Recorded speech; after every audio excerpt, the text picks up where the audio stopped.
নেইমারকে ঘিরে বিশ্বকাপ দলে থাকা না থাকার নাটকীয়তা যেন কাটছেই না। ২০২৬ বিশ্বকাপকে সামনে রেখে ব্রাজিলিয়ান ফুটবলে এখন একটাই বড় প্রশ্ন, নেইমার কি কার্লো আনচেলত্তির দলে জায়গা পাবেন? আগামী ১৮ই মে ব্রাজিলের বিশ্বকাপ দল ঘোষণা করার কথা আনচেলত্তির। তার আগেই নিশ্চিত করে কিছুই বলা যাচ্ছে না। তবে নেইমারের সম্ভাব্য অন্তর্ভুক্তি নিয়ে ব্রাজিলিয়ানদের মতামত জানতে জরিপ চালিয়েছে দেশটির রাজনৈতিক, সামাজিক ও অর্থনৈতিক গবেষণা সংস্থা জেনিয়াল কোয়েস্ট। গত বৃহস্পতিবার প্রকাশিত ওই জরিপে দেখা গেছে, নেইমারকে জাতীয় দলে দেখতে চান ৪৭% ব্রাজিলিয়ান, বিপক্ষে অবস্থান নিয়েছেন ৪৫%, আর বাকি ৮% এ বিষয়ে কোনো মন্তব্য করেননি।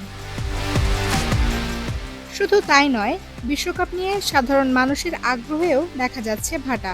জরিপে নেওয়া অর্ধেকের বেশি মানুষ জানিয়েছেন, নেইমারের অবসর নিয়ে তাদের মনে তেমন কোনো উত্তেজনা নেই। মাত্র ১২% নিজেদের খুবই রোমাঞ্চিত বলেছেন, আর ৩২% জানিয়েছেন তারা খুব একটা আগ্রহ অনুভব করছেন না। বিশ্বকাপ নিয়ে এমন অনীহার পাশাপাশি বেড়েছে হতাশাও। জরিপে ৬৮% ব্রাজিলিয়ান মনে করেন ৫ বারের বিশ্ব চ্যাম্পিয়নদের এবার শিরোপা জয়ের সম্ভাবনা নেই। ২০২৩ সালের এপ্রিল থেকে জরিপ শুরু হওয়ার পর এই প্রথম ফুটবল নিয়ে ব্রাজিলে এমন নেতিবাচক মনোভাব দেখা গেল, যা এখন পর্যন্ত সর্বোচ্চ।